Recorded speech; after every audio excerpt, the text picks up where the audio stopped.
എല്ലാവർക്കും വിനീത നമസ്കാരം. ശ്രീമദ് ഭാഗവതം നവമസ്കന്ധം 14-ാമത്തെ അധ്യായം ഇന്ന് ആരംഭിക്കുകയാണ്. കഴിഞ്ഞ 13 അധ്യായങ്ങൾ കൊണ്ട് സൂര്യവംശം വിവരിച്ചു. ഈ 14-ാമത്തെ അധ്യായം മുതൽ 11 അധ്യായങ്ങൾ കൊണ്ട് ചന്ദ്രവംശം വിവരിക്കുകയാണ്. 14-ാമത്തെ അധ്യായത്തിലെ താരയില് ചന്ദ്രനിൽ നിന്ന് ബുധൻ ജനിച്ചതും ബുധനിൽ നിന്ന് പുരൂരസും ഉണ്ടായതൊക്കെയാണ് വിവരിക്കുന്നത്. ഓം നമോ ഭഗവതേ വാസുദേവായ. അഥ ശ്രീമദ് ഭാഗവത നവമസ്കന്ധ ചതുർദശോധ്യായ.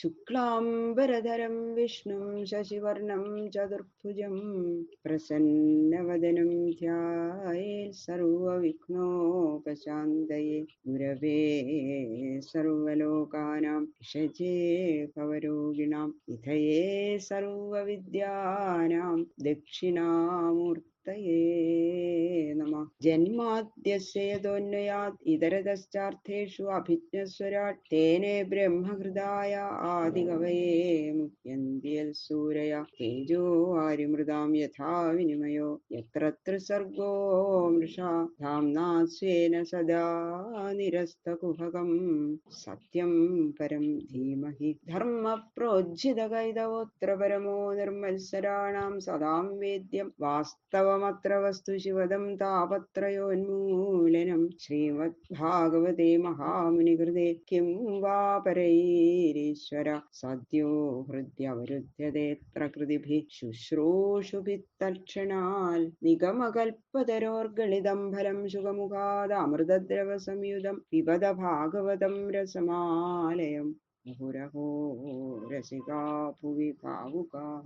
നാരായണം നമസ്കൃത്യ നരം ചൈവ നരോത്തമം ദേവീം സരസ്വതീം വ്യാസം തതോ ജയമുദീരയേത്. മൂകം കരോതി വാചാലം പങ്കും ലംഘയതേ ഗിരിം യൽകൃപാതമഹം വന്ദേ പരമാനന്ദമാധവം. യാ കുന്ദേന്ദു തുഷാരഹാരധവളായ ശുഭ്രവസ്ത്രാവൃതാ യാ വീണാവരദണ്ഡമണ്ഡിതകരായ ശ്വേതപദ്മാസന യാ ബ്രഹ്മാച്യുത ശങ്കര പ്രഭൃതിഭിർദേവൈ സദാ പൂജിതാ സാ മാം പാതു സരസ്വതീ ഭഗവതി വിശേഷജാഡ്യാവഹ.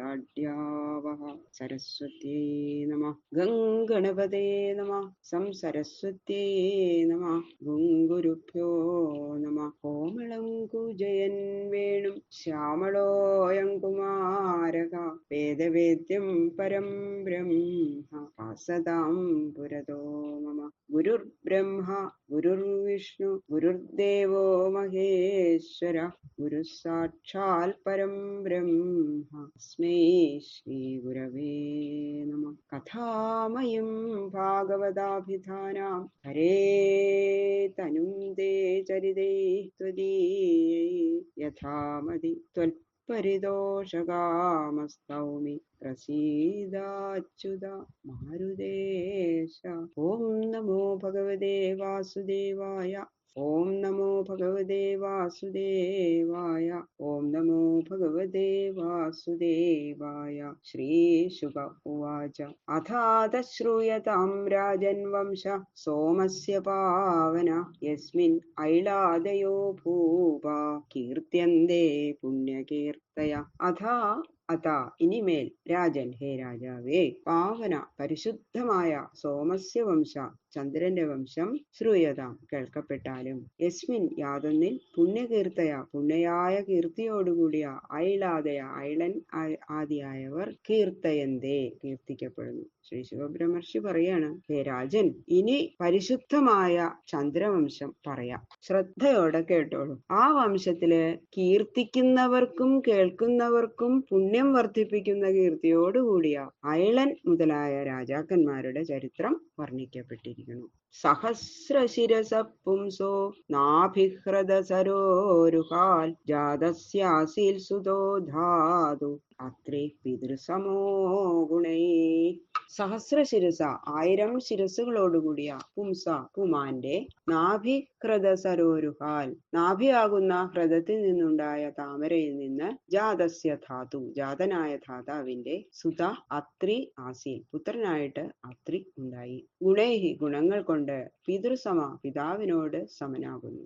ഈ വംശത്തിലെ മൂലപുരുഷനായിട്ടുള്ള ചന്ദ്രന്റെ ഉൽപ്പത്തിയെ പറ്റി പറയാണ്. 1000 ശിരസ്സുകളും 1000 ബാഹുക്കളുമുള്ള പരമപുരുഷനായ ശ്രീനാരായണന്റെ നാഭിയാകുന്ന ഹൃദത്തിൽ നിന്ന് ലോകരൂപമായ ഒരു താമരപ്പൂവ് ഉണ്ടായി. ആ താമരപ്പൂവിൽ നിന്ന് ബ്രഹ്മാവ് ഉണ്ടായി. ഈ കഥ നമ്മൾ നേരത്തെ പറഞ്ഞുല്ലോ. ബ്രഹ്മപുത്രനായിട്ട് അത്രി മഹർഷി ഉണ്ടായി.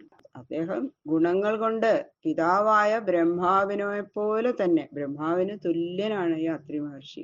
തസ്യ ദൃഗ്ഭ്യോ ഭവൽ പുത്ര സോമോ അമൃതമയ കില വിപ്രൗഷത്യുടുഗണാനാം ബ്രഹ്മണ കൽപ്പിതപ്പതി. തസ്യ അദ്ദേഹത്തിന്റെ ദൃഗ്ഭ്യ നേത്രങ്ങളിൽ നിന്ന് അമൃതമയ അമൃതസ്വരൂപനായ സോമ പുത്ര അഭവൽ കില സോമൻ എന്നു പേരായ പുത്രൻ ഉണ്ടായി. ആശ്ചര്യം, അതാണ് കില എന്ന് പറഞ്ഞത്. വിപ്രൗഷധ്യ ഉടുഗണാനാം വിപ്രന്മാര്, ഔഷധികള്, ഉടുഗണങ്ങള് എന്ന് പറഞ്ഞാൽ നക്ഷത്രങ്ങള്, ഇവരുടെ പതി എന്ന് പറഞ്ഞാലോ പാലകനായിട്ട് ബ്രഹ്മണാ കൽപ്പിത ബ്രഹ്മാവിനാൽ കൽപ്പിക്കപ്പെട്ടു. അത്രിയുടെ നേത്രങ്ങളിൽ നിന്ന് ഉത്ഭവിച്ച ആനന്ദ ജലബിന്ദുക്കളിൽ നിന്ന് അമൃതസ്വരൂപനായ ഒരു പുത്രൻ ജനിച്ചു. ഭഗവാനെ കണ്ടിട്ടുള്ള ആനന്ദം കൊണ്ട് അശ്രു ബിന്ദുക്കളിൽ നിന്ന് ഒരു പുത്രൻ ജനിച്ചു. അമൃതസ്വരൂപനായ ഒരു പുത്രൻ. ആ പുത്രനാണ് സോമൻ. അദ്ദേഹത്തിന് ബ്രഹ്മാവ്, ബ്രാഹ്മണര്, ഔഷധികള്, നക്ഷത്രഗണങ്ങള് ഇവരുടെയൊക്കെ നാഥനായിട്ട് നിശ്ചയിച്ചു സോമനെ. സോ അയജൽ രാജസൂയേന വിജിത്യ ഭുവനത്രയം പത്നീം ബൃഹസ്പതേർദർപ്പാത് താരാം നാമാഹരൽ ബലാൽ. സ അദ്ദേഹം ഭുവനത്രയം 3 ലോകത്തെ വിജയിച്ചിട്ട് രാജസൂയേന രാജസൂയം കൊണ്ട് അയജൽ യജിച്ചു ദർപ്പാത് അഹംഭാവത്താൽ ബൃഹസ്പതിയുടെ താരാം നാമപത്നിയും താര എന്നു പേരായ പത്നിയെ ബലാൽ അഹരൽ ബലാൽക്കാരേണ ഹരിച്ചു. അത്രിപുത്രനായ സോമൻ അതായത് ചന്ദ്രൻ 3 ലോകങ്ങളെയും ജയിച്ചു. അപ്പൊ രാജസൂയൊക്കെ ചെയ്ത് ആ മഹായാഗം ഏട്ടുള്ള രാജസൂയം ചെയ്തു. അങ്ങനെ ഭഗവാനെ യജിച്ചു. അത്രയൊക്കെ ആയില്ലേ, അഹങ്കാരം അങ്ങോട്ട് വർദ്ധിച്ചു ഈ ചന്ദ്രന്. അപ്പൊ ബ്രാഹ്മണരാദികളുടെ ഒക്കെ നാഥനാണല്ലോ, എല്ലാവരുടെയും നാഥൻ ഞാനല്ലേ. അങ്ങനെ ആ അഹങ്കാരം കൊണ്ട് ബൃഹസ്പതിയുടെ ഭാര്യയായ താരയെ ബലാത്കാരാണ്.